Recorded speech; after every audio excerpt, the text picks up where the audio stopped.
Buenos días a todos y bienvenidos a nuestro webinar del día de hoy. Hoy estaremos hablando particularmente de activos globales, estrategia e inversiones en tiempos del COVID-19. Mi nombre es Juan Camilo Rojas, yo soy el gerente regional de estrategia de inversiones de gestión de activos y voy a ser quien va a estar dirigiendo hoy este call. Antes de comenzar, quería indicarles que van a tener espacio para preguntas en el icono que aparece en sus pantallas de Zoom, donde aparece Q&A. Ahí pueden dirigir las preguntas para que al final, con mucho gusto, se las estaremos contestando la mayoría de ellas. Seguramente va a haber algunas repetidas o que vayan directo hacia el mismo tema, entonces al final trataré de agruparlas de la mejor forma. Y también, terminando este call, les enviarán una encuesta de parte de Credit Core Capital para que por favor nos ayuden diligenciándola. Esto es súper importante para nosotros, para que cada vez podamos atender más específicamente sus necesidades en este tipo de presentaciones. Entonces, bueno, cumpliendo los horarios un poco, vamos a tratar de dirigir la, la presentación en aproximadamente 40 minutos para que después tengamos espacio para hacer las preguntas correspondientes.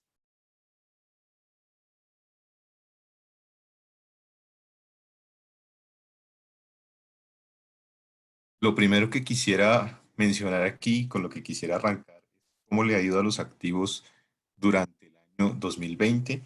Y ahí digamos que lo importante y lo relevante en este caso es lo que pasó sobre todo durante el mes de marzo. La cuarta columna de números que están viendo ustedes acá, ahí tuvimos una desvalorización en general de todos los activos.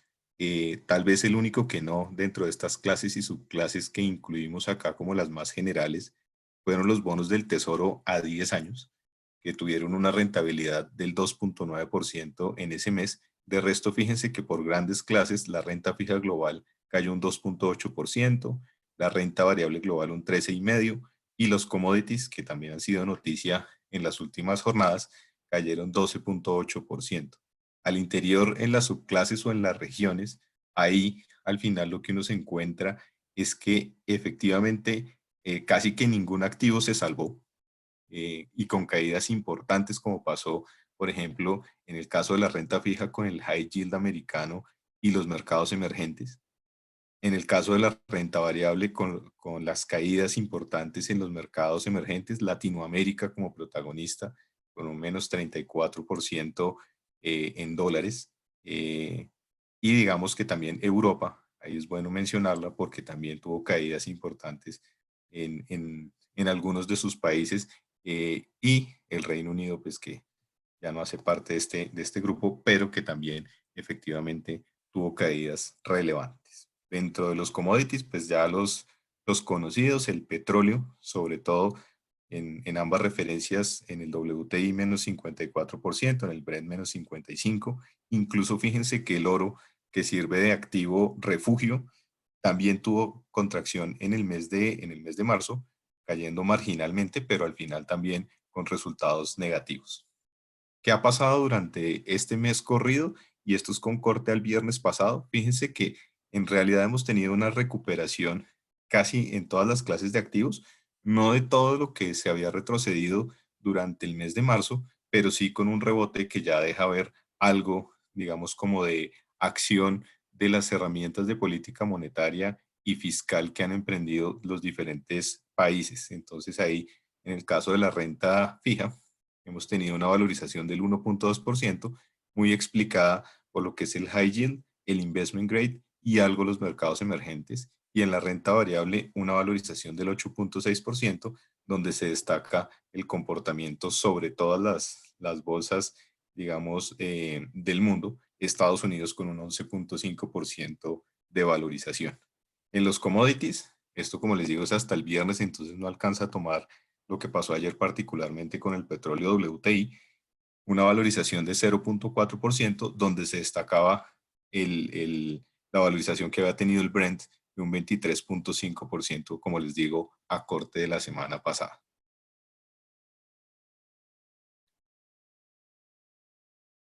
En esta presentación me quisiera enfocar un poquito en cómo ha venido evolucionando todo el tema del COVID-19 y hacia adelante, qué es lo que estamos esperando nosotros. Yo quise partir, digamos, como la coyuntura que estamos viendo en tres grandes fases.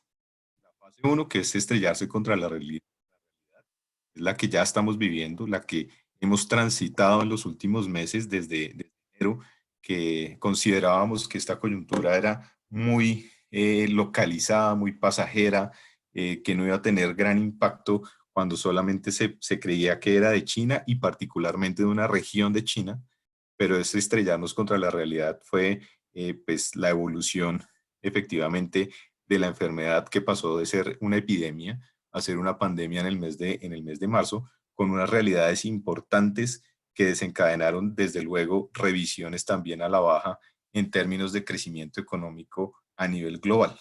Entonces, esa es la primera gran fase, ahorita vamos a ver los detalles. La segunda fase, que es la que estamos iniciando y es la que creo que pudiera tomarse los próximos 3 meses, o sea, lo que queda del mes de abril más mayo y junio, que es la incertidumbre en la reapertura.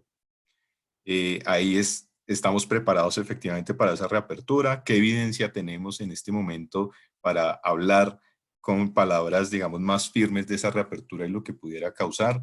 ¿Qué ayudas adicionales pudieran venirse por parte de los principales gobiernos del mundo? Y cómo se han comportado los activos una vez se iniciaron esos cierres y qué pudiéramos esperar a partir de eso cuando nuevamente la economía vaya retomando actividad. Y la tercera fase, que es ya lo que vendrá posterior a esto, a esta fase intermedia, que es cómo se va a dar la recuperación de la economía. ¿Va a ser una recuperación rápida o en V? ¿Va a ser una recuperación medianamente rápida o un poco más moderada, que es en forma de U? ¿O finalmente va a ser una recuperación demasiado lenta, que es en forma de L, donde veríamos una recuperación solamente hasta el segundo semestre del año 2021? Entonces, bueno, entrando en materia digamos como con detalles de la primera fase, lo primero fue desestrellarnos contra la realidad, la epidemia, eh, pasar de la epidemia a la pandemia. Entonces, aquí en esta gráfica lo que tenemos cruzado es la evolución de los casos confirmados, listo, al cierre del día de ayer. Y ahí está cruzado contra el Standard Poor's y el índice de acciones globales como un indicativo nomás de los activos de riesgo. Esto está en base 100 para que lo tengan en cuenta, está medido por el eje derecho el caso de las acciones y está en base 100 el 10 de enero del año 2020. Y ahí digamos que hubo dos momentos claves. El cierre de China, que fue cuando el gobierno chino decidió efectivamente empezar con los aislamientos y eso fue el 27 de enero de este año. Incluso eso fue casi coincidente con la celebración del Año Nuevo Lunar. Y la segunda digamos, el gran hito ahí fue la declaración de pandemia que sucedió el 11 de marzo pasado. Entonces ahí, digamos que vemos la evolución. A partir de la declaración de pandemia fue cuando se empezó a dar el crecimiento, digamos, exponencial del número de los casos confirmados. Y a partir de ahí hubo una corrección importante en los índices accionarios más fuerte de la que ya se tenía desde finales del mes de febrero y hasta la primera quincena del mes de marzo. Y esta profundización al final se dio por toda la incertidumbre alrededor de lo que pudiera causar efectivamente esta enfermedad. Ahí ya teníamos confirmado Italia como uno de los focos importantes de la enfermedad y aparecía España como otro de los focos relevantes dentro de la evolución de esta pandemia. Entonces ahí tenemos la corrección de los activos. Como les digo, es indicativo solamente, en este caso el Standard Poor's y el índice de acciones globales. Ya ahorita vamos a ver un poquito también lo que pasó con la renta fija. Y a partir, digamos, del mínimo que tocó entre el 22 y el 25 de marzo, pues ahí lo que hemos tenido es una recuperación. ¿Por qué se da esa recuperación a pesar de que todavía no tenemos, digamos, una confirmación de que la enfermedad esté controlada, de que tengamos una vacuna, etcétera? Ahí lo que, digamos, dio esa posibilidad de que tuviéramos un comportamiento diferente, al final ha sido la acción de los diferentes gobiernos en términos de política económica que han ayudado a soportar también un poco el valor de los activos. Fíjense que a partir de ahí hemos tenido un rebote en general y obviamente unas condiciones de mercado un poco más tranquilas. Un poco la renta fija. En este caso, en la renta fija, corte al 28 de febrero del año 2020. Están los spreads sobre los bonos del tesoro de las diferentes clases o subclases. Grade de Estados Unidos, los triple Bs de Estados Unidos, el High Yield de Estados Unidos, el High Yield de Europa, el Investment Grade, etcétera, también por y Asia. Y fíjense los spreads que teníamos al 28 de febrero. Entonces el High Yield 521 puntos y el High Yield latinoamericano 607 puntos. Al 20 del mes de marzo, lo que teníamos en el caso del US High Yield, que recuerden que estaba alrededor de los 500 puntos, y en el caso del High Yield Latinoamérica, que estaba alrededor de los 600 puntos, 1200 puntos. Se duplicó, digamos, el tamaño de esos spreads. Lo que quiere decir al final es que un bono que pagaba cerca de 5% por encima de los bonos del Tesoro, esa fecha estaba pagando 10% por encima. Y en el caso de Latinoamérica, 12% por encima. Quiere decir que si yo tenía un bono que antes pagaba una tasa alrededor de entre el 7 y el 8%, dependiendo del nivel de los tesoros, hoy o a ese momento, al 20 de marzo, me estaba pagando niveles entre el 12 y el 14% en promedio. Eso pues, desde luego, también muestra la fuerza de lo que pasó en otros activos de riesgo, en este caso la renta fija, que de todos modos, y a pesar, digamos, de la connotación que tiene la renta fija, pues no es un activo que esté exento de toda lo que está pasando, digamos, en los mercados a nivel global. ¿Por qué se da este comportamiento al final?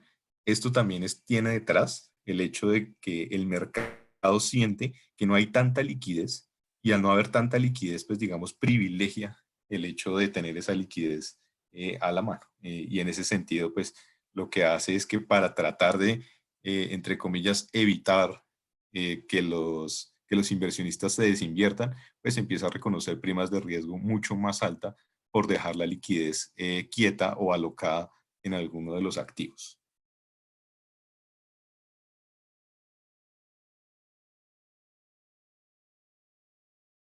El segundo hecho que tenemos acá, que fue pasar de la desaceleración a la recesión,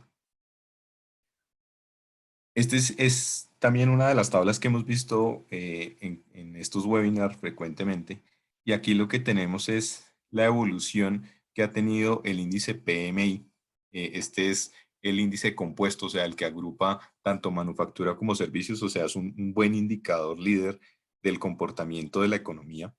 Entonces, ahí fíjense en la primera columna de números, ahí lo que teníamos es que pasamos de un nivel, entre comillas, más azul, o sea, más alto, en enero del 2018, evolucionamos hacia el 2019 con un nivel de índice que ya se empezaba a acercar a los rojos, o sea, una desaceleración de la economía, pero lo que hemos tenido en el inicio de año, pues, es que en enero teníamos algo de repunte frente a lo que había sido el cierre del año pasado, y esto como consecuencia de lo que fue al final lo positivo que dejó el acuerdo de primera fase de la guerra comercial y las buenas expectativas que se tenían al inicio del año del comportamiento de las economías, que iban a tener una desaceleración gradual en el caso de los desarrollados y en el caso de los emergentes iban a tener un repunte.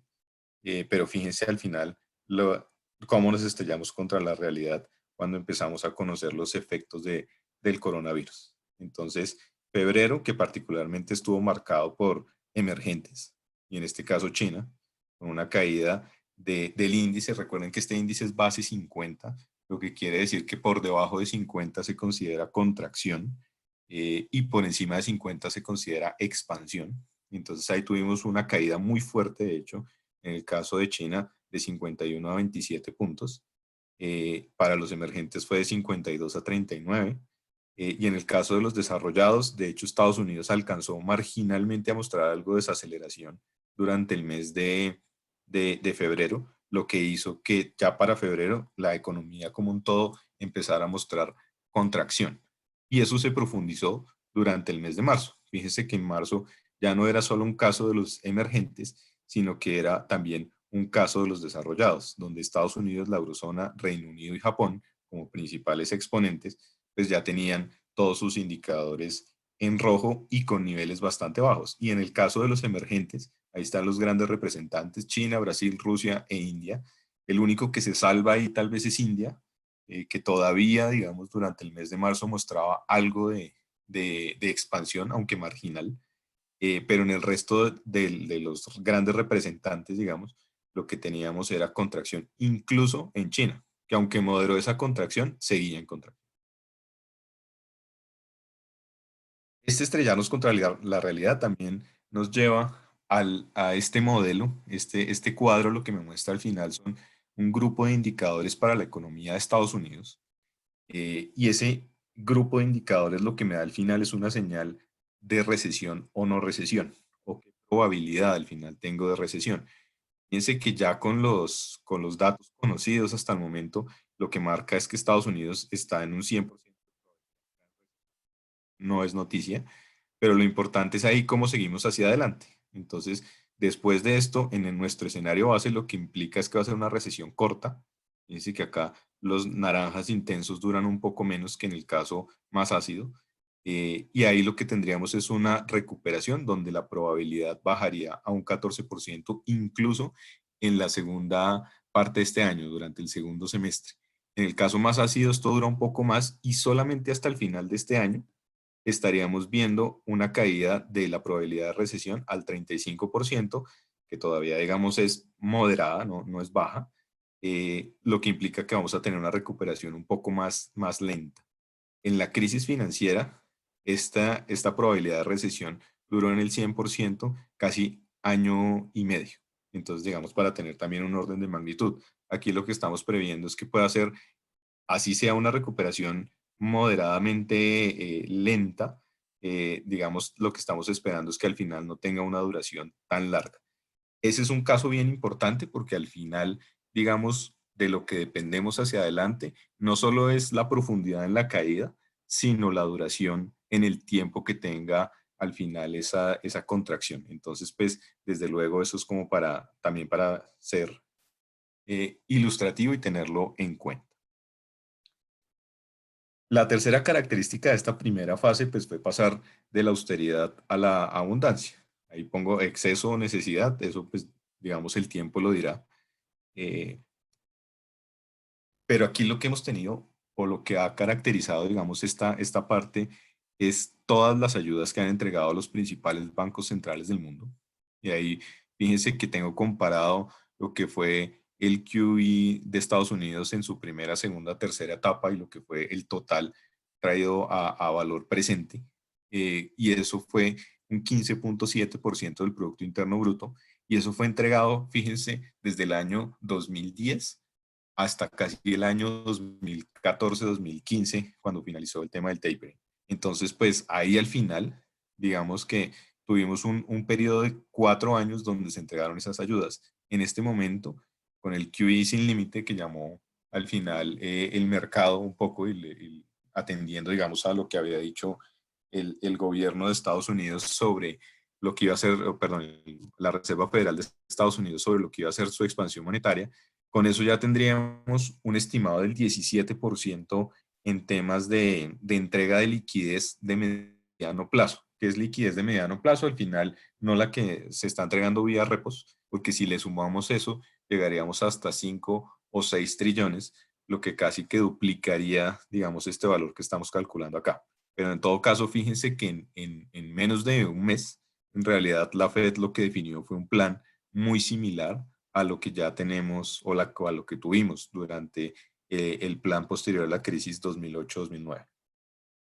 Por el lado del Banco Central Europeo es algo similar, aunque ahora se cuenta con cerca de 1 trillón de euros entregados, que todavía sigue siendo bajo, digamos, frente al 41% que se entregó en total posterior a la crisis 2008-2009 y a la crisis fiscal 2011-2014. El QE vigente está en niveles de 26%, a esto se le sumaría un 9%, pero este 9% ha venido creciendo. Y hoy ya digamos que ese trillón está a punto de duplicarse, lo que sería una ayuda alrededor del 18% también por el lado del Banco Central Europeo, lo que lo vuelve también en algo relevante, sobre todo por la forma como se está haciendo tan rápida, digamos, en la inyección de liquidez. Y el Banco de Inglaterra finalmente, en su QE actual, entregaría cerca de 350.000 millones de libras. Eso es un 15.9% del Producto Interno Bruto. El QE total entre marzo de 2009 y septiembre del 2016, con ocasión del tema Brexit, sobre todo la última ayuda, alcanzó un 23% traído a valor presente. Eso pues digamos que, como les digo, también fue en un periodo de casi 7 años, esa entrega de liquidez. En este momento lo que se está haciendo es que a partir de ahora y no más allá, digamos, de este año, se planea la entrega de esos 350.000 millones, que serían un 16% adicional en términos de liquidez. Como les decía, esta velocidad en la inyección de liquidez actual no tiene precedentes.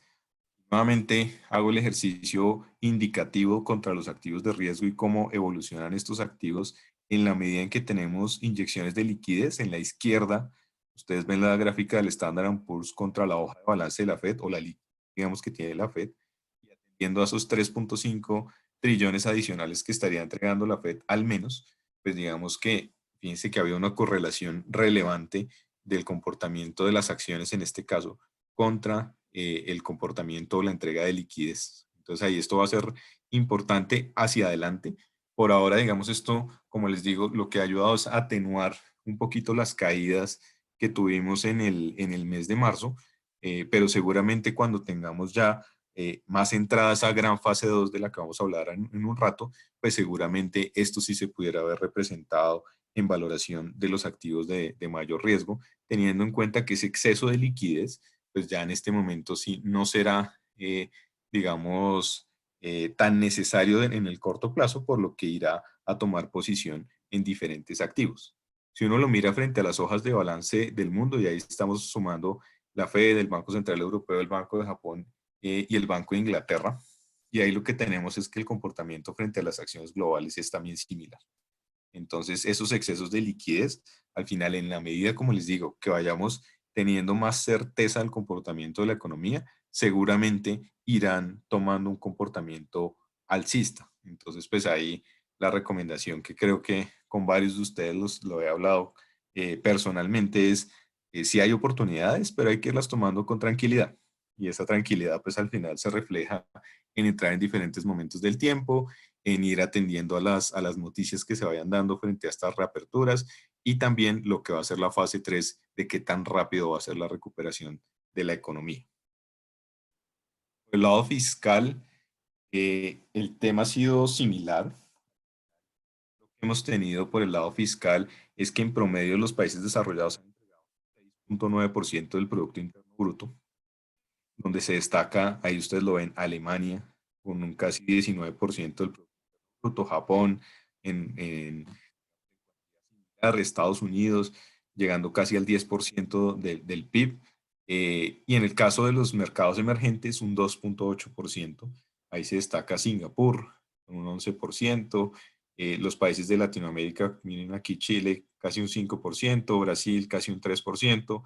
Colombia ha venido creciendo. Colombia, de hecho, ya en este momento está en un nivel casi del 2,5% y pudiera seguir avanzando en una estrategia de incrementar ese porcentaje hacia el 5%. Eso pues ya dependerá un poquito de las expectativas de crecimiento y digamos, cuánto más se va a demorar este cierre. Pero fíjense que por el lado fiscal también tenemos evidencia, perdón, de que efectivamente estamos avanzando en la ruta de lograr efectivamente incentivar a la economía para atenuar esa desaceleración o recesión en este caso. Bueno, pasando a la segunda fase, lo primero es, bueno, que es la pregunta que tal vez nos estamos haciendo todos, es, esto es un ensayo y error, y en ese ensayo y error, pues evidentemente lo que no sabemos es qué tan preparados estamos para esta reapertura. ¿Qué quiere decir eso? Que no sabemos al final si es que haciendo la reapertura vamos a tener que hacer un nuevo cierre hacia adelante con el crecimiento del número de casos nuevamente, o por no tener la vacuna, pues evidentemente tengamos una segunda ola, perdón, una segunda ola de contagio, y eso pues lleve nuevamente a que la economía tenga que ajustarse. No tenemos mucha evidencia, lo que les contaba un poco al principio. Entonces, pues, evidentemente lo que nos va a pasar hacia adelante es que vamos a ver qué pasa y tenemos que valernos de las experiencias, digamos, de los que lo van haciendo en principio más rápido que nosotros. Este es un mapa de cómo se ve el tema del coronavirus en el mundo. Este indicador, digamos que se ve ahí, esos números que ustedes ven sobre cada una de las regiones y los países, es un índice que construimos nosotros directamente, es un índice de casa, donde no solamente tenemos en cuenta las variables, digamos, usuales que uno lee y que uno le cuentan en los noticieros todos los días, que es el número de casos, cómo evolucionan, el número de muertos, los recuperados. Entonces eso nos lleva a tasas de mortalidad, a tasas de recuperación y a tasas de contagio, sino que además tenemos en cuenta otro tipo de variables que nos anticipan tal vez lo que pudiera ser el comportamiento de la pandemia hacia adelante. Y eso nos lleva a pensar en qué tan preparados estamos.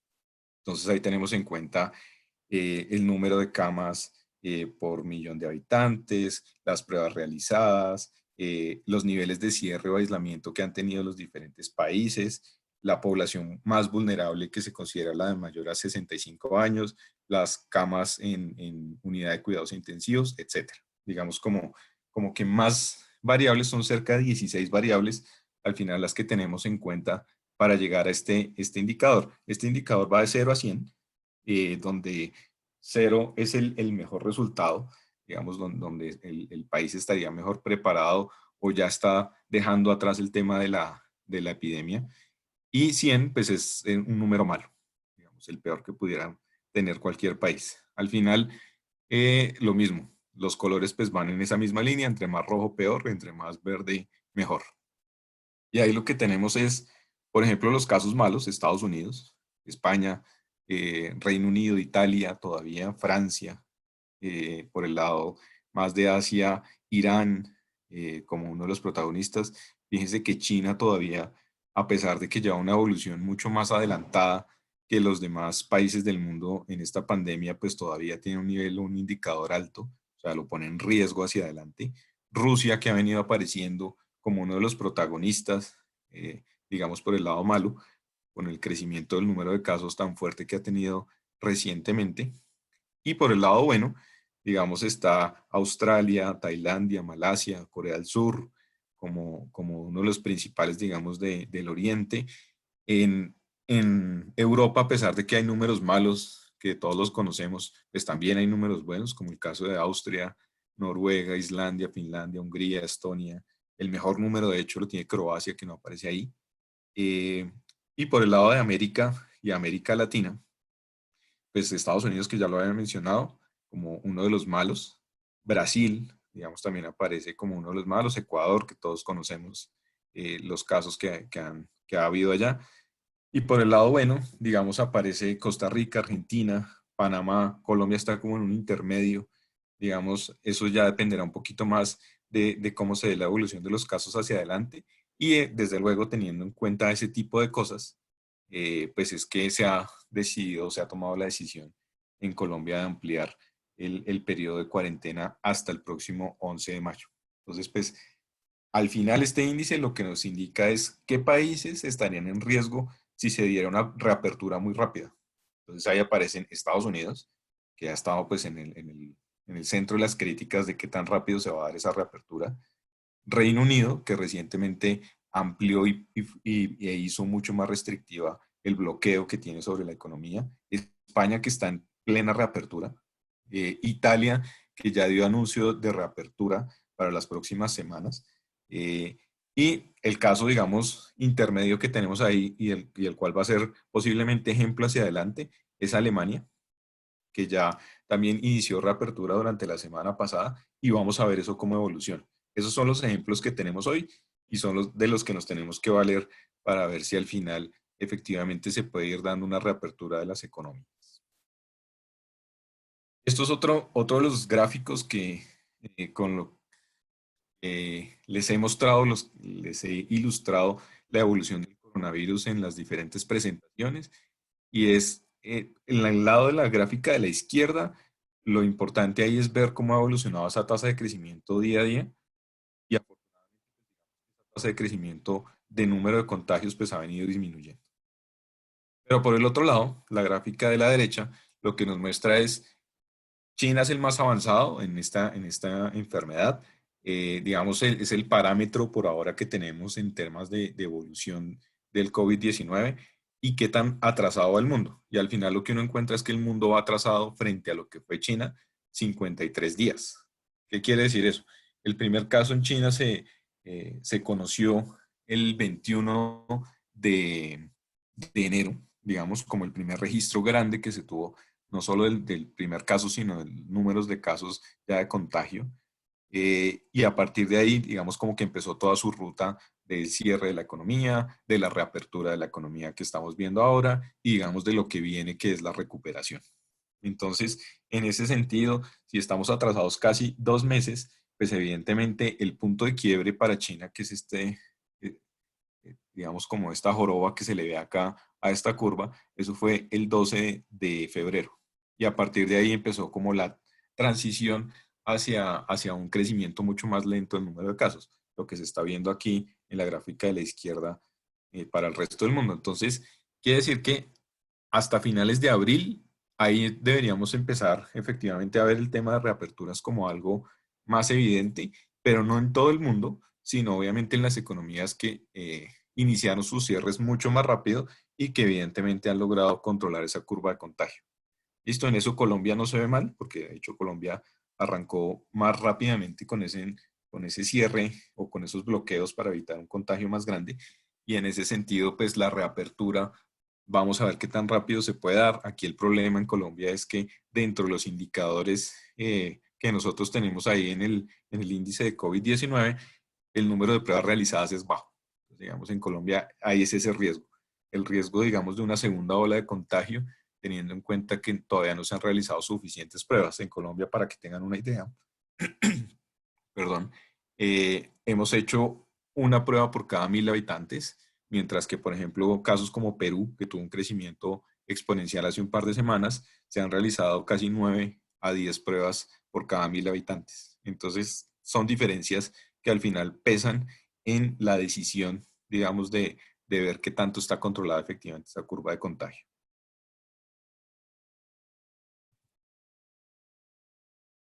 Como les decía, tenemos poca evidencia y esa poca evidencia, pues, digamos, nos lleva nuevamente a China. ¿Cómo ha sido la reapertura de China? Entonces, en la gráfica que ustedes ven a la izquierda, aquí está el punto cero. En ambos casos, ahí está comparado 2019 contra 2020. Es la celebración del Año Nuevo Lunar. No necesariamente se da esa celebración en la misma fecha todos los años. Por ejemplo, para el año 2019 fue el 5 de febrero la celebración del Año Nuevo Lunar. Para este año estaba programada para el 27 de enero. Entonces, a partir de ahí, de la celebración del Año Nuevo Lunar, se da un cierre natural de la economía porque hay casi una semana de festivos y obviamente ahí es como el fin de año o las vacaciones de fin de año de los chinos. Entonces ahí digamos que hay un nivel de actividad que baja para la economía y días después, normalmente 14 días después, hay una recuperación ya de la actividad económica a niveles del 100%. Entonces, fíjense lo que pasó. En el año 2019 funcionó tal cual como lo marca la historia. En el año 2020, 14 días después, la economía estaba en niveles alrededor del 30%. Y a partir de ahí, esto ya estamos casi 55 días después, la economía está a niveles del 88%. La región de Wuhan, o la ciudad de Wuhan, donde se originó, digamos, todo este tema del coronavirus, hoy está alrededor del 50% de actividad económica. Entonces, digamos, la reapertura es un tema que dura bastante tiempo. Entonces, China, digamos que oficializó su reapertura casi 30 días después de la celebración del Año Nuevo Lunar. Entonces aquí empezó a oficializar su reapertura. Fíjense que durante ese periodo, sobre todo en la ciudad donde se originó, casi que no se movió la actividad. En las otras ciudades paulatinamente se fue moviendo esa actividad, digamos, pues todo lo que tiene que ver con comercio online, etcétera, digamos, esas actividades de entrega, correo, etcétera, digamos, iban funcionando, las actividades manufactureras fueron retomando de a poco, y aún con la reapertura, entre comillas, total, eh, hoy China está en niveles de 88%, 55 días después. Entonces es un tema que al final toma tiempo. Entonces, este trimestre, como les decía, pues va a ser particular en eso. Vamos a ver efectivamente qué economías logran reabrir, hasta qué nivel logran reabrir y lo que falta, digamos que para el caso de China es un 12%, eso cuándo se recupera. Al final, digamos, son actividades mucho más asociadas al tema de servicios personales. Entonces, todo lo que tiene que ver con, eh, digamos, turismo, lo que tiene que ver con restaurantes, ese tipo de cosas, incluso el comercio retail, en algunos casos, pues no logra recuperarse al 100%. En Alemania, digamos, han hecho una estrategia para ese comercio retail y es que permiten la reapertura de los comercios siempre y cuando la superficie del comercio no sea inferior a 800 metros cuadrados. Entonces, digamos que van de a poco también. Entonces, eso no son pequeños comercios, son comercios de hecho medianos y en algunos casos grandes. Entonces, eso es de a poco. Este trimestre es particular en eso y vamos a ver qué sucede porque digamos, el riesgo es la segunda ola de contagio, que vuelvan a crecer demasiado rápido los casos en la medida en que se da la reapertura de la economía y toque devolverse. Y eso pues sí es un golpe, un doble golpe, digamos, para la economía y para la actividad en general.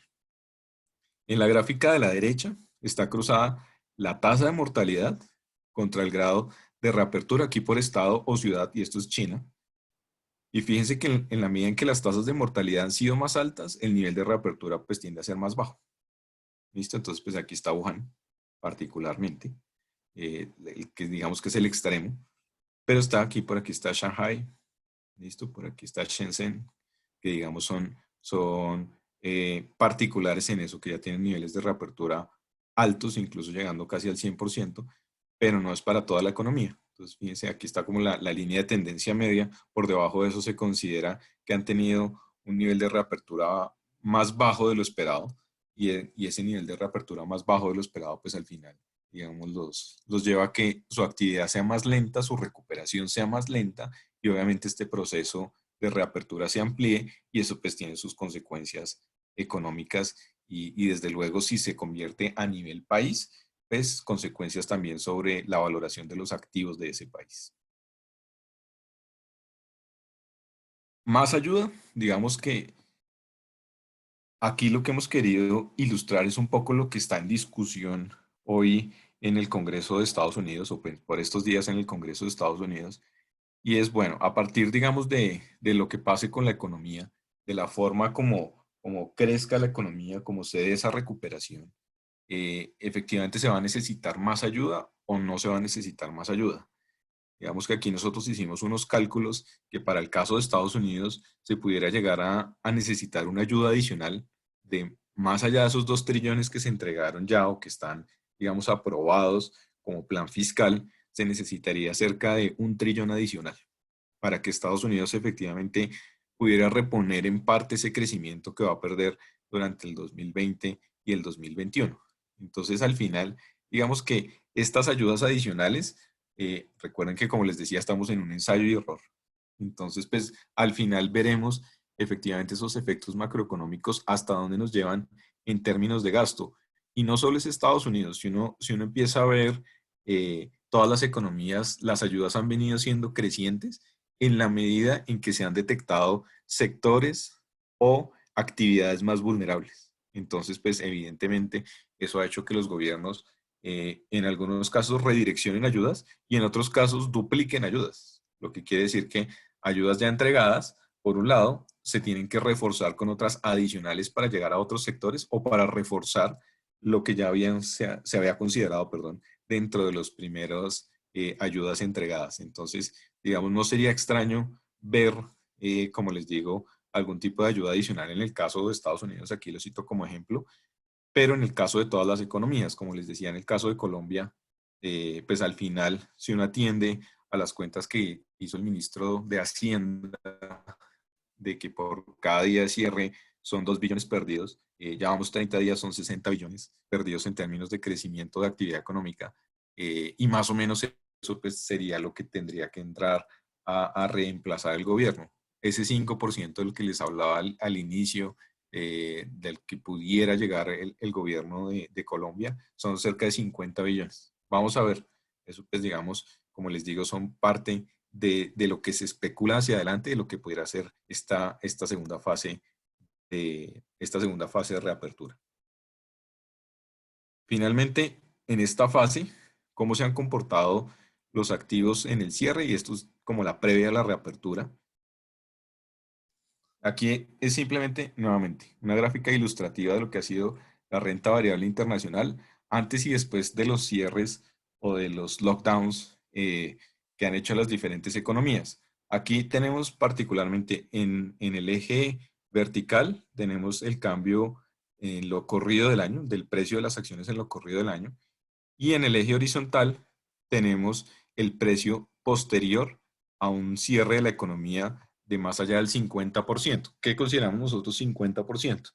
Ese cierre del 50%, ahí ya van cierres de colegios, universidades, digamos toda la actividad de educación, cierres de comercios y actividades parciales de teletrabajo y cierres parciales también en transporte.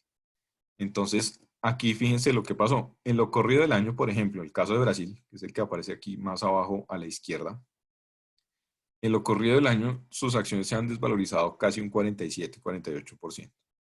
Posterior al cierre, el 50% no se han recuperado. ¿Listo? De hecho, posterior a ese cierre todavía han caído cerca de un 10 al 15%. En el caso de Colombia, que es el que aparece más a la derecha abajo, ahí uno lo que ve es que el precio de las acciones ha caído en lo corrido del año alrededor del 45%, pero posterior al cierre ha tenido una recuperación. ¿Listo? Entonces fíjense que entre más arriba y a la derecha, pues en realidad les ha impactado menos, digamos, el tema de la coyuntura actual, y posterior a los cierres, pues se han recuperado más rápido. ¿Listo? Esos son los casos, por ejemplo, Suiza, Dinamarca, por ejemplo. Estados Unidos incluso alcanza a aparecer por acá, Alemania también alcanza a aparecer por acá. Digamos que al final aquí está toda la zona euro. En la parte media ya aparecen India, Tailandia, Francia, Bélgica y así. Y por el lado de los que posterior a los cierres no han tenido, digamos, como una evolución tan favorable, China, pero China fíjense que no ha caído tanto. Entonces Corea, pero Corea tampoco cayó tanto, Japón lo mismo. Y aquí para abajo sí empiezan los casos más difíciles, Italia, España, que pues desde luego coinciden con los números que tenemos ahí, Pakistán, etcétera. Entonces digamos que esto también es algo ilustrativo de lo que pudiera ser esa reapertura. Entonces, en la medida en que se vaya dando esa reapertura, ya no estaremos hablando aquí de lockdowns, sino estaremos hablando de niveles de reapertura. Y esa reapertura, en la medida en que no tengamos una segunda ola de contagio, porque igual los contagios van a seguir creciendo, pero se espera que no de manera acelerada. Si eso se da así, al final, digamos, que los activos no tendrían por qué, digamos, sufrir una segunda recaída. Pero si efectivamente lo que tenemos es una segunda ola y toca devolver todo el proceso, pues evidentemente lo que tendremos sí es posibilidad de que tengamos correcciones de los activos más fuertes o similares a las que tuvimos en marzo de este año. Finalmente, pasando a la fase 3 de cómo va a ser esa recuperación de la economía, que al final va a ser en V, en U o en L. Ahí, digamos, el tema es de, como les decía, profundidad y duración. Entonces es qué tanto vamos a caer durante el segundo trimestre o primer semestre, digamos, en la economía. Al final ya hay alguna evidencia también, China es una de las evidencias. Al final el crecimiento económico del primer trimestre se publicó la semana pasada, el mercado estaba más parado a que China caía entre 9 y 10% en ese primer trimestre y al final terminó cayendo 6,8%, entonces un resultado malo, pero menos malo de lo esperado. Vamos a ver qué pasa con las demás economías. Ahí nos hemos encontrado también en ese estrellarse contra la realidad de esa fase uno y lo que ocasionó al final esa caída tan fuerte de los activos fue que las expectativas económicas han ido o han venido revisándose a la baja constantemente, casi que semana a semana. Entonces, si vemos aquí en el tema de profundidad y duración, en la gráfica de la izquierda está como lo que nosotros consideramos nuestro escenario base, que es una recesión no duradera en Estados Unidos. Estados Unidos, digamos, como uno de los grandes protagonistas. Y en la gráfica de la derecha, una recesión duradera en Estados Unidos, o sea, una recuperación en U. ¿Ahí qué tenemos de particular? Fíjense que en el inicio del año, nosotros teníamos un crecimiento esperado para el mundo de niveles de 2,8% al 3%, y esto dado por el Fondo Monetario Internacional. A partir de lo que ha sido, digamos, la evolución de esta epidemia hasta volverse pandemia, los efectos macroeconómicos que se veían previos a la declaración de pandemia eran efectos macroeconómicos marginales. ¿Qué quería decir eso? Que el crecimiento que estaba en el 2,8%, incluso previo a eso, se había llegado a revisar hasta un crecimiento positivo del 2% para la economía global.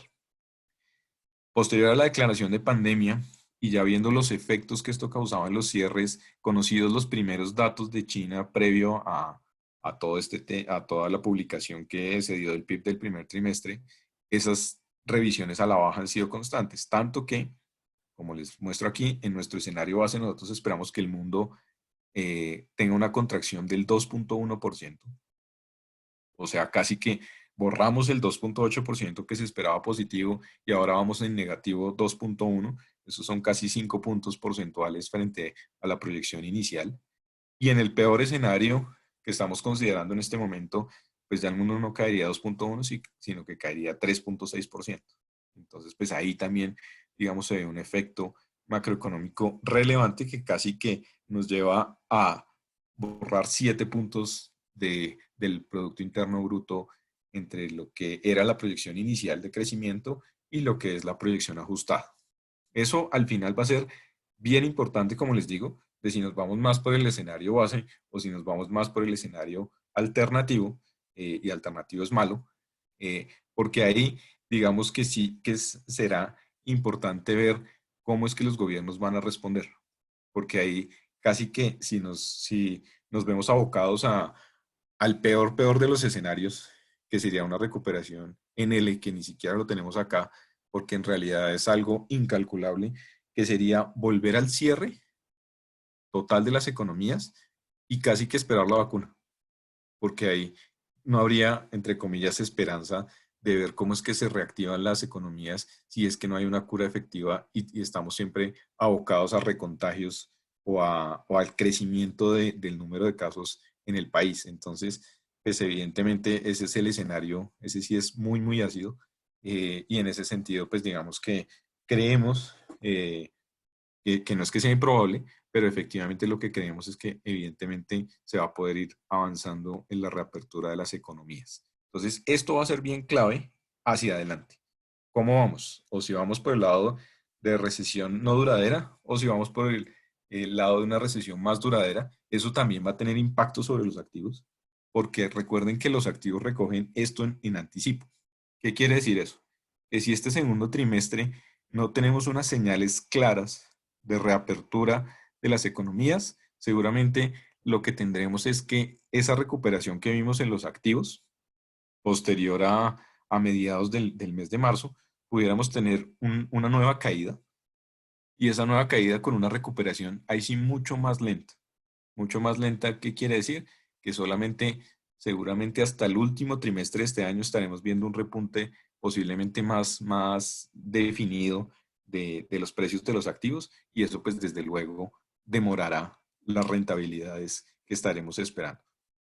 Todo es incierto, como les digo, no hay ninguna seguridad en nada de esto, pero pues en términos de estrategia, lo que nosotros tratamos es de anticiparnos a eso. Entonces, por ahora estamos trabajando bajo nuestro escenario base, y bajo nuestro escenario base quiere decir que efectivamente estamos tomando posiciones sobre activos, eh, digamos que en este momento consideramos los más seguros para tener una rentabilidad más positiva, sin tener una exposición a riesgo altísima, pero pues evidentemente cuidándonos de que en la medida en que vayan saliendo datos, pues evidentemente también debemos responder en términos de estrategia para no vernos abocados a aguantarnos o a ver reflejados en los precios de los fondos y de los activos una nueva caída fuerte como la que tuvimos durante el mes de marzo.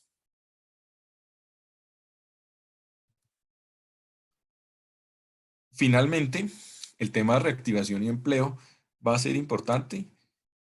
Nosotros hemos venido haciendo como unos ejercicios indicativos de qué es lo que pudiéramos tener como alerta o como señal de qué pudiéramos considerar si las cosas vienen bien o vienen mal, si nos estamos pasando del escenario base al escenario alternativo y a partir de ahí pues ir tomando decisiones de estrategia.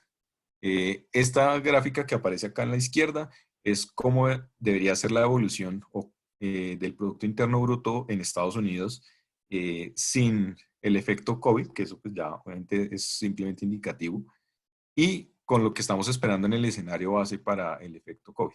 Entonces, ahí en la medida en que nos vayamos desviando de esa senda que nosotros esperamos, pues eso nos va llevando a un escenario u otro. Obviamente, si nos vamos desviando a un crecimiento mucho más bajo, pues evidentemente lo que estamos viendo o lo que estaremos viendo es que nos estaremos moviendo a un escenario más ácido y eso nos hará tomar decisiones diferentes.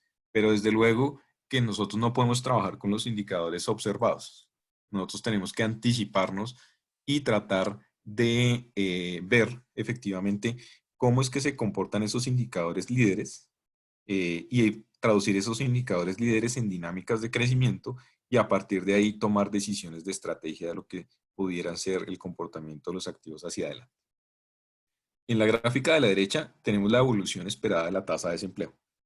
¿Cómo llegamos a esta evolución esperada de la tasa de desempleo en Estados Unidos? Fíjense que teníamos, previo a que todo esto sucediera, una tasa de desempleo en Estados Unidos del 3,5%, que creció hasta el 4,4% en el último reporte observado, pero que semana a semana hemos venido alimentando con los reportes de lo que se llaman las peticiones de subsidios de desempleo.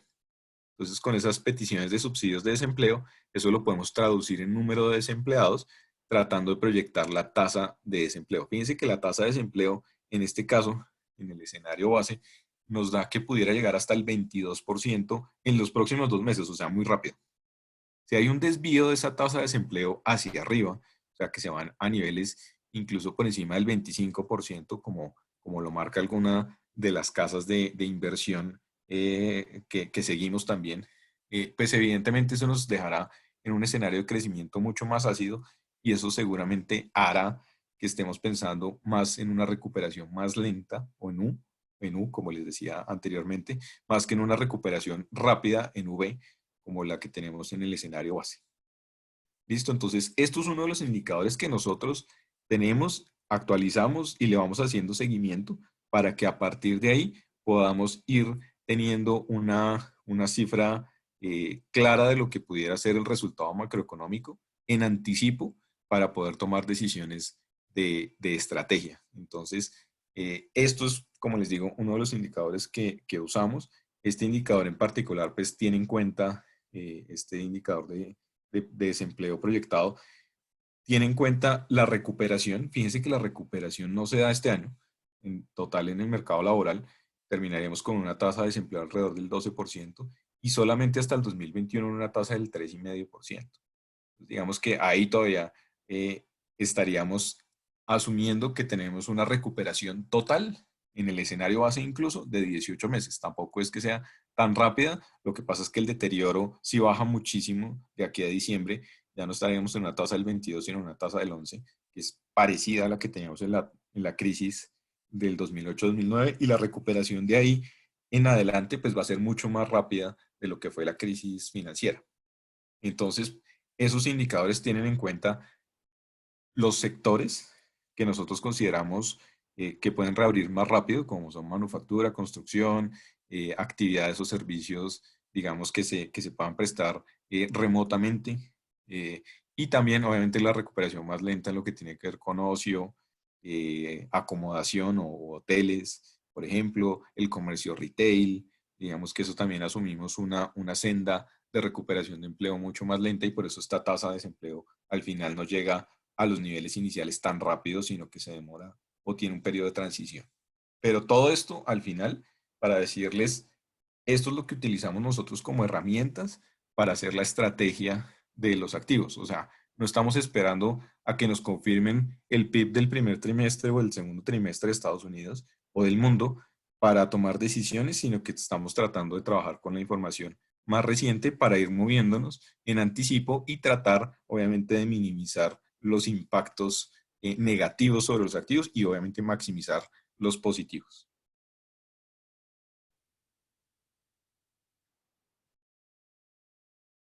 Finalmente, en el tema de activos y posicionamiento, esto ilustrativo también, el ratio precio-utilidad en Estados Unidos pues ha venido nuevamente a niveles máximos. Listo, aquí este 21%, 21 veces precio-utilidad nos indicaría un poco que las acciones de Estados Unidos están en niveles caros nuevamente, a pesar de que no han recuperado toda la caída, pero digamos que lo que ha pasado ahí es como un fenómeno doble. Uno, pues hemos tenido un rebote frente a los mínimos que tuvimos a mediados del mes de marzo en los precios y la publicación de resultados o las utilidades esperadas también lo que nos han marcado es que efectivamente en algunos casos, en la mayoría de los casos, vienen negativas. Entonces el denominador se hace más pequeño, el numerador está creciendo, pues desde luego que ese ratio precio-utilidad se ve o hace ver que las acciones de Estados Unidos estén caras. ¿Por qué nosotros, y ahora lo van a ver, seguimos justificando una posición en Estados Unidos? Ahí lo que nosotros estamos buscando al final son sectores. O sea, no nos estamos exponiendo de manera unidireccional a Estados Unidos, o sea, como si estuviéramos el Standard Poor's y ya, sino que le estamos dando algún peso a sectores que nos gustan en este momento. En su momento tuvimos IT, todo lo que tiene que ver con tecnología, eso nos benefició. Tenemos algo del sector financiero, teniendo en cuenta todas las ayudas que está entregando la Fed, y así hemos ido buscando sectores que nos hagan sentido o subsectores que nos hagan sentido dentro de lo que van a ser las ayudas del gobierno, la recuperación más rápida, como les digo, no va a ser igual la dinámica para todos los sectores, etcétera, para tratar de exponernos de la mejor forma. Igual lo hacemos en EAFE. Recuerden que EAFE es todos desarrollados sin Estados Unidos. Entonces ahí cae Europa, ahí cae Japón, Reino Unido, etcétera. En el caso de Europa, por ejemplo, lo que nosotros nos hemos querido es exponer de alguna forma a Europa, sí, un poco más unidireccionalmente hacia Alemania. ¿Listo? Tener una carga más fuerte hacia Alemania, que es el que vemos que ha manejado mejor la crisis, de que a pesar de que tiene un número de contagios alto, es el que menor tasa de mortalidad tiene casi que en el mundo y que tiene un número de recuperados también muy alto. Entonces, pues evidentemente eso es lo que lo ha llevado al final a la recuperación o a la reapertura, digamos, tan rápida que ha mostrado la economía. Vamos a ver cómo les va. Hasta ahora se ha mostrado que pues está funcionando. Entonces, ese tipo de cosas las tenemos ahí. Mercados emergentes. Creemos que están, a pesar de que ahí también aparecen en la parte como si estuvieran caros, creemos que hay oportunidades. Creemos, por ejemplo, en economías como Corea, que también están saliendo rápidamente de este tema. Incluso en América Latina hay oportunidades, ahí hay que ser más selectivo, pero existen las oportunidades. Entonces, pues digamos que no abandonamos los mercados emergentes, no los dejamos de lado y creemos que puede haber oportunidades ahí, que la desvaloración el golpe que sufrieron en la caída, pues también fue mucho más allá de lo que debió haber sido y en ese sentido, pues hay también una oportunidad de que vuelvan a sus precios más justos, que seguramente no serán los niveles de antes o se demorarán un poquito en llegar a los niveles de antes, pero tampoco son los niveles que estamos observando en este momento. Por el lado de renta fija, algo similar. Los spreads que acuérdense que veíamos que habían llegado hasta 1000 puntos en el caso del high yield y a 1200 puntos en el caso de los emergentes ya están volviendo a niveles un poco más normales y esa vuelta a esos niveles un poco más normales en el caso digamos, del high yield, pues a lo que nos invita es a también encontrar oportunidades. La Fed ha dicho que está comprando bonos investment grade y ETFs de bonos investment grade, pero que también está abierto a la puerta de los high yield. Y en ese sentido, pues hay que irse enfocando hacia ese tipo de estrategias. Ahí, digamos que también juegan un papel importante los commodities. Entonces, pues nuestra exposición ha tratado de dejar de lado los commodities lo más posible, buscar fondos que no estén tan cargados en commodities y buscar, entre comillas, calidad dentro de lo que implica el high yield. O sea, no exponerse a los triples S o no exponerse a un fondo que simplemente haga una estrategia de invertirse en todo el high yield, sino dejar o hacer más bien una inversión un poco más adecuada en términos de dejar de lado lo que sea de mayor riesgo dentro del high yield. Otro de los temas, y que ese es de actualidad total, y que yo llamo de la incertidumbre a la irracionalidad, precios del petróleo. Hoy el precio del WTI está en menos $7, si no estoy mal. Ayer alcanzó a estar en menos $40. Eso pues desde luego digamos que corresponde a varias cosas. Uno, lo que les hablaba un poco al comienzo de ese premio que se le está dando hoy a la liquidez. La liquidez, digamos, se vuelve en uno de los activos más importantes en este momento. Y eso, pues evidentemente lo que hace es que se busque esa liquidez de la forma más rápida que se pueda ante la incertidumbre de lo que estamos viviendo en esta segunda fase, que es la de la reapertura. Al final, nadie sabe cómo se va a dar esta reapertura, nadie sabe si este proceso va a ser exitoso. Entonces, comprar cosas a futuro o apostarle a cosas a futuro, pues se hace un poco más incierto.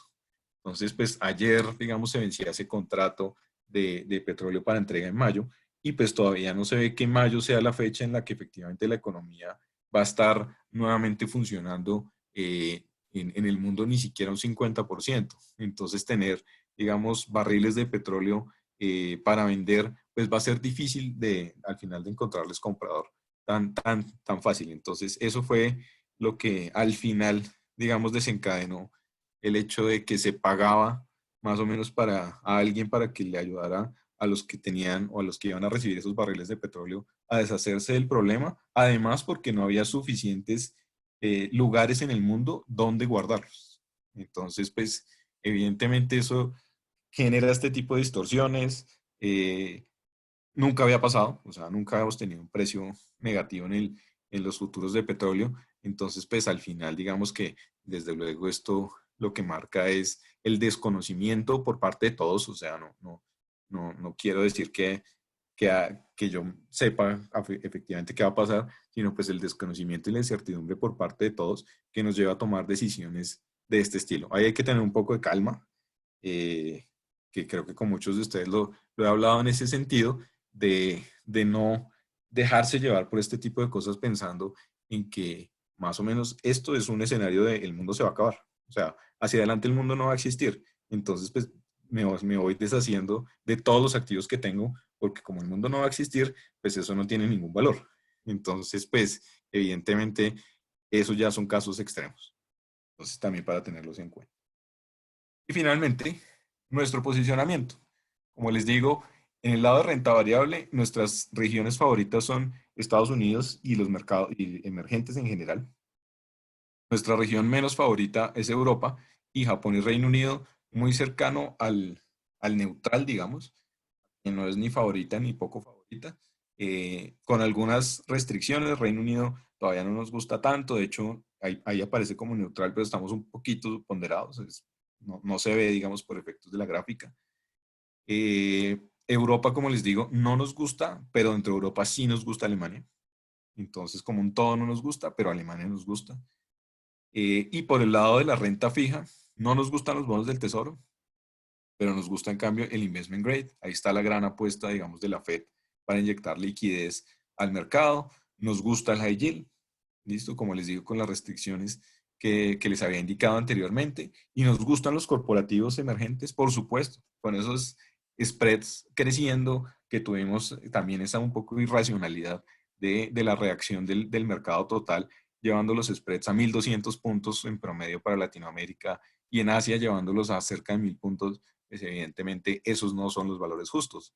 Desde luego, sí debe estar golpeado, pues tampoco hay que decir que no, pero no a esos niveles. Entonces, también hay que ir pensando en que si la reapertura se da, o sea, si estos 3 meses al final terminan siendo un proceso exitoso en lo que tiene que ver con la reapertura gradual de las economías, pues lo que vamos a tener también son unos excesos de liquidez gigantescos, que eso van a tener que buscar dónde alocarse.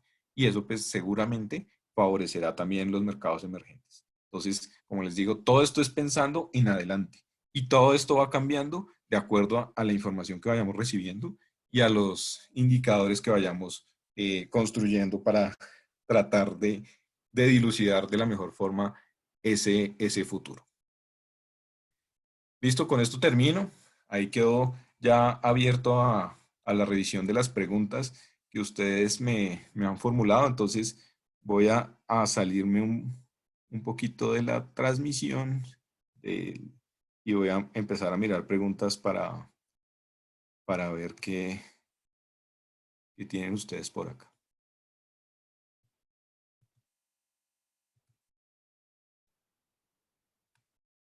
Entonces, regálenme un segundo.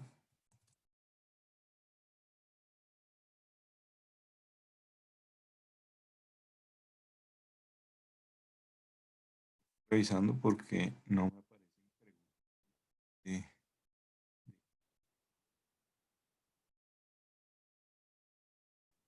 Ah, eh,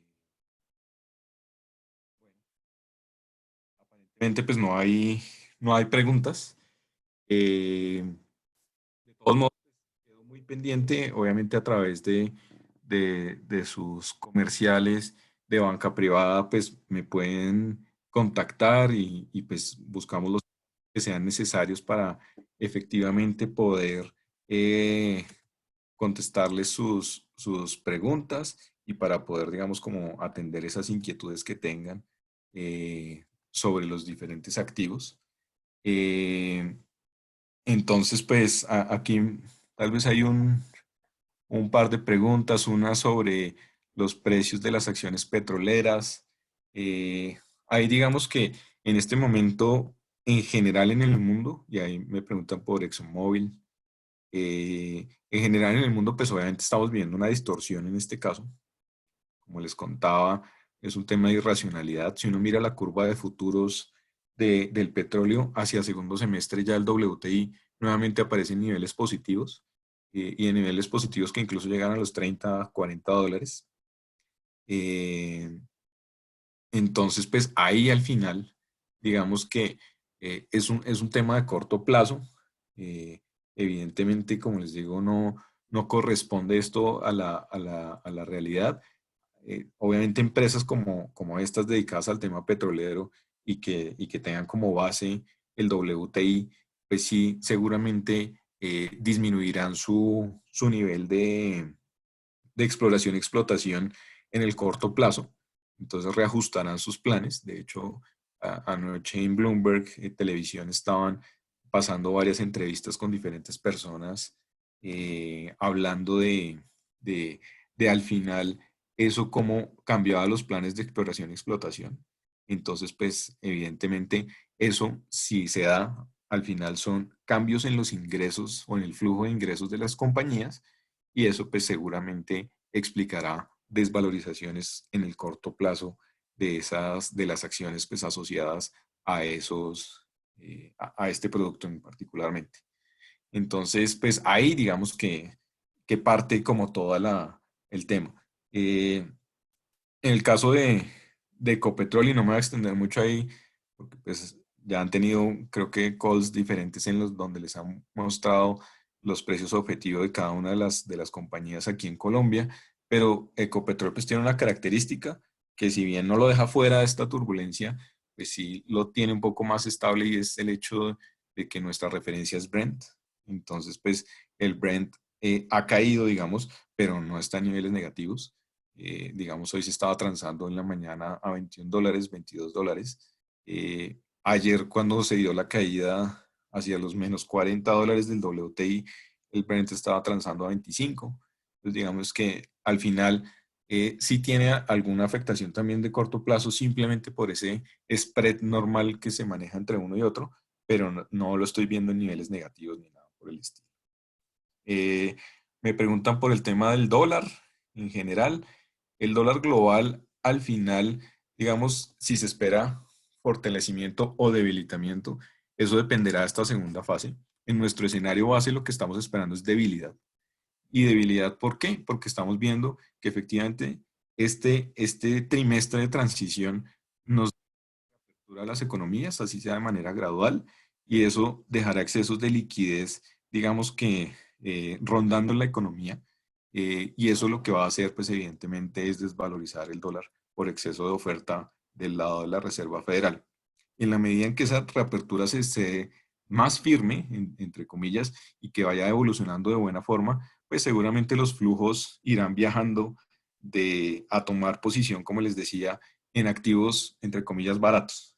Y esos activos, entre comillas, baratos, Colombia puede estar dentro de ellos al final. Y eso, pues, evidentemente lo que hace es que haya entrada de dólares para temas especulativos o de portafolio, y eso, pues, pudiera traer algo de apreciación puntual. Entonces, eso también para tenerlo en, en cuenta. Eh, a ver si hay alguna otra pregunta por acá. Eh, Aquí preguntan bueno, que cuáles serían las estrategias que seguirían el Banco Central Europeo y la Fed. De hecho, han sido creativos, entre comillas, digamos, llegando a ser casi que prestamistas de última instancia de no solamente el sector eh, financiero, digamos, como es su tarea principal, sino que se está metiendo con el sector real. Lo mismo pasó aquí en Colombia con el Banco de la República comprando deuda privada. Al final, digamos, y como lo dijo el propio gerente del Banco de la República ayer, van a tener que ser creativos en adelante y seguramente se van a tomar medidas que en Colombia nunca se han visto, por ejemplo, y en el mundo seguramente va a ser algo similar. De hecho, ya está pasando. Eso de que estén dando ayuda directamente a las compañías de todos los sectores, que estén comprando deuda de todos los sectores y evitando, digamos, en la mayor medida alguna crisis de liquidez, porque haya tasas de default demasiado altas.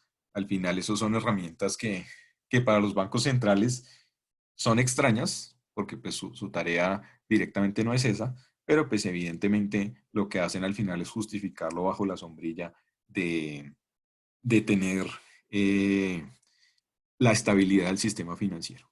Entonces, pues esas estrategias de la Fed y del Banco Central Europeo, a mi parecer, han sido correctas para tratar de distensionar, digamos, lo que tiene que ver con liquidez a nivel global, y eso pues evidentemente redundará de alguna forma también en la estabilidad, digamos, de lo que es el flujo de crédito, del soporte de las compañías. Entonces es parte importante de la estrategia también de recuperación de la economía o de esa fase 3 de la que hablamos durante la presentación. Eh, Aquí me preguntan sobre particularmente acciones tecnológicas en Estados Unidos, digamos que por qué ha sido esa evolución o cómo veo esa evolución hacia adelante. Evidentemente lo que ha pasado y digamos corresponde a la naturaleza de la crisis, y es que todos los servicios tecnológicos pues en este momento cobran una relevancia bien importante. Ahí también va a ser relevante o va a ser importante la forma como el comercio en general, digamos, absorba esas nuevas tecnologías. Entonces ahí esas compañías tienen, digamos, un paso adelante en términos de la crisis. Eso ya, digamos que ha estado interiorizado en parte en los precios de las acciones. Obviamente esas son las que han sostenido, entre comillas, al final el rebote de la economía, y lo que han hecho, pues, al final también es tener unas valorizaciones extraordinarias en medio de la crisis. Y esas valorizaciones extraordinarias, pues digamos, tienen esa explicación, que en medio de lo que está pasando ahora, en medio de este aislamiento social, pues son las redes y la tecnología lo que nos está permitiendo conectarnos. Entonces, ahí al final, esas son las que tienen un paso adelante. ¿Qué tan descontado está, digamos, o qué tan interiorizado, más que descontado, interiorizado en su precio está esta nueva coyuntura. Yo creo que muy en muy buena parte, o sea, ya no es que haya mucho más espacio hacia adelante en ese sentido, pero eso ya dependerá nuevamente de cómo evoluciona esta segunda fase. Si esto se profundiza y tenemos que vernos abocados a cierres cada vez más largos, pues evidentemente la única forma de conectarnos va a ser la tecnología. Y eso nuevamente les va a dar un segundo impulso. Entonces hay que irlas mirando, hay que ir mirando esta evolución y, como les digo, estar atentos a esas noticias anticipadas que nos permitan proyectar lo que puede ser hacia futuro eh, la evolución de la economía. Me preguntan por colapsos de deuda externa, default de países, que nosotros caigamos de grados de inversión.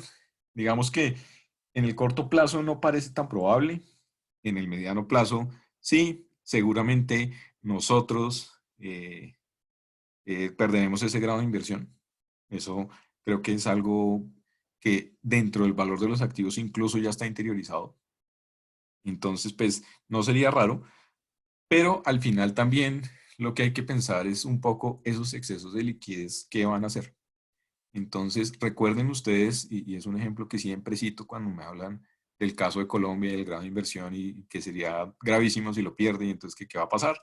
Yo les cuento siempre la historia de Brasil. Cuando Brasil perdió el grado de inversión, lo que hicieron los fondos que estaban invertidos en Brasil no fue salirse totalmente de Brasil.